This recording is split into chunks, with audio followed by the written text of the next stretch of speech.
Chers amis, bonjour, on se retrouve pour les Passions d'un Hébreu et comme ces dernières fois nous l'avons fait, essayons de réfléchir à des sujets qui nous sortent un peu de l'actualité et qui nous concernent plus personnellement, plus individuellement, plus humainement.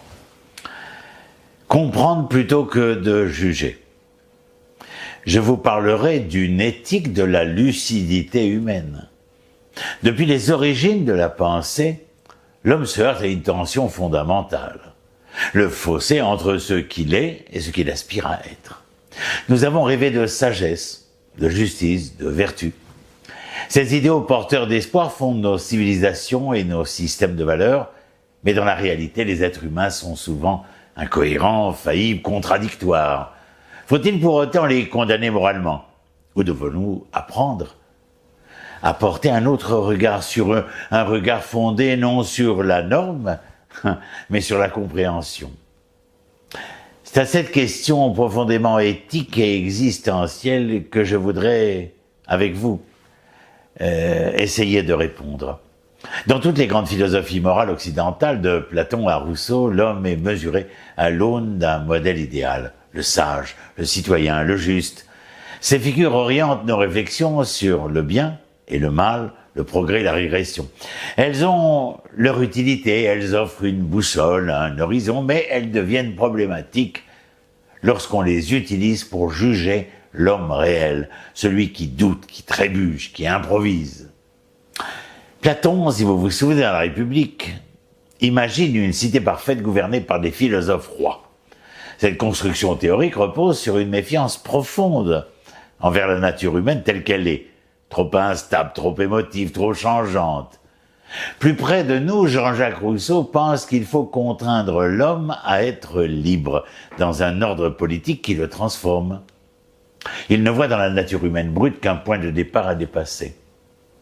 Mais cette exigence d'absolu, lorsqu'elle s'institutionnalise, devient un outil d'exclusion et de contrôle.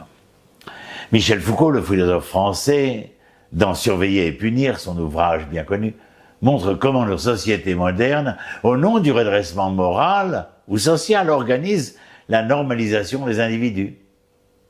L'école, la prison, l'hôpital, autant de lieux où l'on tente de réparer les écarts à la norme, dirais-je. Ainsi, à force de poursuivre l'idéal, on finit par rejeter la complexité du réel. Le risque est de transformer la morale en machine à discriminer.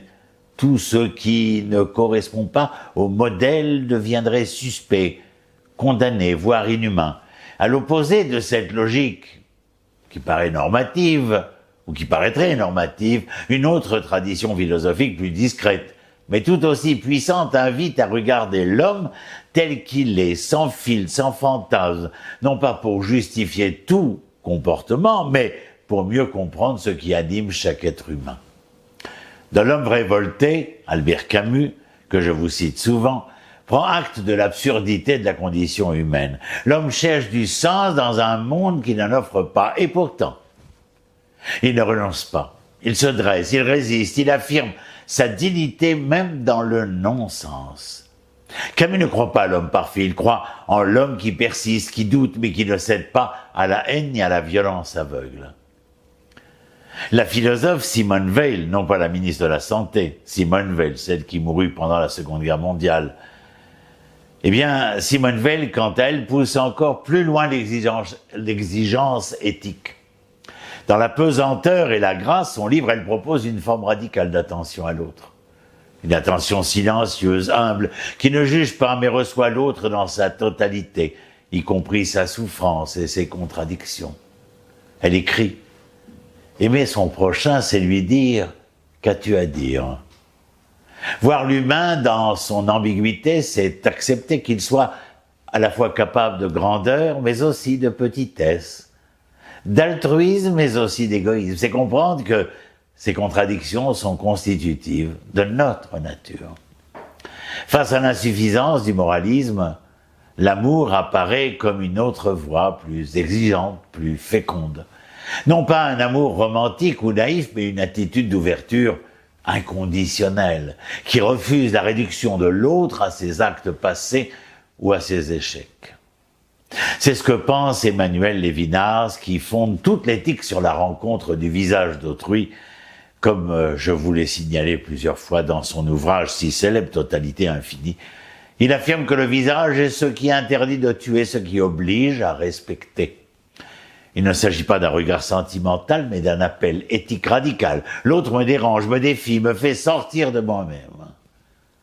Paul Ricoeur, dans Soi-même comme un autre, propose une justice, lui, qui ne se contente pas de juger, elle cherche à interpréter, contextualiser, comprendre.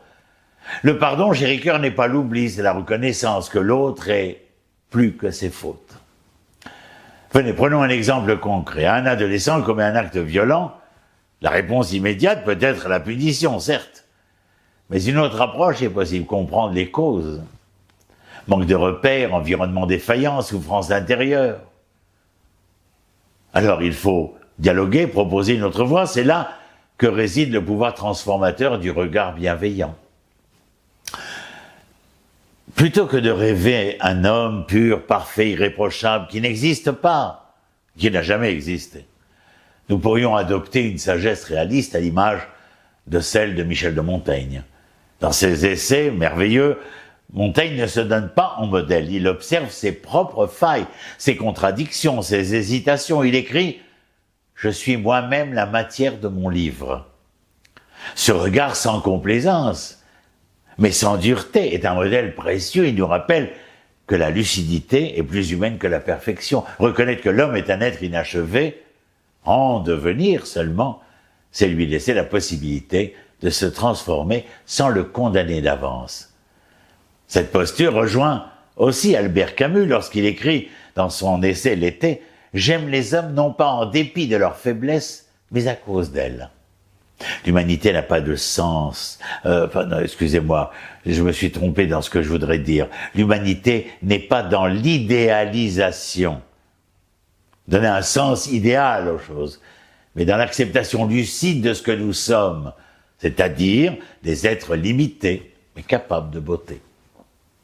Il y a quelque chose d'extraordinaire dans la philosophie racidique, où l'un de nos sages dit les hommes sont des hommes, les anges sont des anges. Les anges ne deviendront jamais des hommes, mais l'homme a toujours la possibilité de devenir un ange un jour. Le monde n'a pas besoin de plus de jugement, il a besoin de regards compréhensifs, de cœurs patients, d'esprit lucide et ouvert. Aimer l'homme réel, c'est croire qu'il peut s'élever, mais sans lui imposer de ressembler à un idéal impossible. C'est le regarder avec les yeux de la justice et de la tendresse mêlée. Comprendre, mes amis, n'est pas excuser. C'est élargir la perspective, c'est refuser de réduire l'autre à ses fautes. C'est permettre l'émergence du meilleur par la confiance, la reconnaissance et l'attention. Et c'est peut-être la plus haute exigence morale, voir clair sans juger, aimer sans illusion. Voir clair sans juger, aimer sans illusion. Je vous laisse à vos réflexions. Je crois que nous en avons beaucoup à faire. Mais en tout cas, cela nous permet, comme je le rappelais à travers cette philosophie racidique, cela nous permet à nous, hommes, d'être perfectibles, comme disait Rousseau. Et comme dit la tradition racidique, eh bien, de pouvoir faire d'un homme un ange. Il ne sera vraiment jamais un véritable ange, mais en tout cas, il est en chemin pour faire de sa vie quelque chose de plus en plus angélique. Alors à très bientôt. Shalom, shalom.